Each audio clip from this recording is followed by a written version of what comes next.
আজ আমি চলে এসেছি মটর ডালের ঘুগনির রেসিপি নিয়ে। চলুন সবাই দেখতে থাকুন কেমন লাগে ভিডিওটা। প্রথমে একটা মটর ডাল নিয়েছি, এটা ভেজানো ছিল 5 থেকে 6 ঘন্টা। তারপর আদা বাটা, রসুন বাটা, কাঁচা লঙ্কা চেরা আর টমেটো। এখানে কিছু শুকনো উপকরণ আছে, হলুদ গুঁড়ো, নুন, তারপর পেঁয়াজ আর আলু, কারি পাতা কুচি। আর শুকনো উপকরণগুলো আমি ফোড়নে দিয়ে দেবো। শুকনো উপকরণ যেমন তেজপাতা, শুকনো লঙ্কা আর গোটা জিরে, এগুলো আমি ফোড়নে দেবো। আর কারি পাতা কুচি, এটা আমার বাড়ির কারি পাতা। আমি ধুয়ে তারপর ওটাকে আমি জল ঝরতে দিয়েছিলাম, তারপর সেটাকে কুচিয়েছি। এবার আমি শুকনো উপকরণগুলো আমি ফোড়নে দিয়ে দিলাম। ফোড়নে দিয়ে এবার একটু ভাজা ভাজা করব। একটু ভাজা হয়ে গেলেই পেঁয়াজ কুচি দিয়ে দেবো। পেঁয়াজটা একটু ভাজা ভাজা হলে তারপর আমি আলু দেব, দিয়ে এটাকে ভাজতে থাকবো। একটু চিনি দিয়ে দিলাম স্বাদ মতো।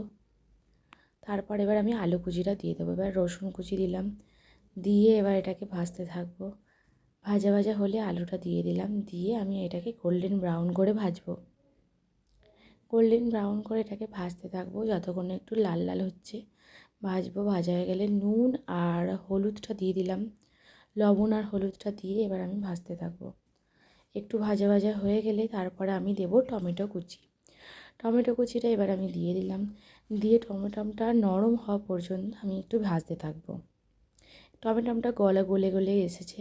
এবার আমি চেরা কাঁচা লঙ্কা দিয়ে দিলাম, দিয়ে আদা বাটা দিয়ে দিলাম, রসুন বাটা দিয়ে দিলাম, দিয়ে একটু জল দেব, দিয়ে এটাকে আমি কষিয়ে নেব।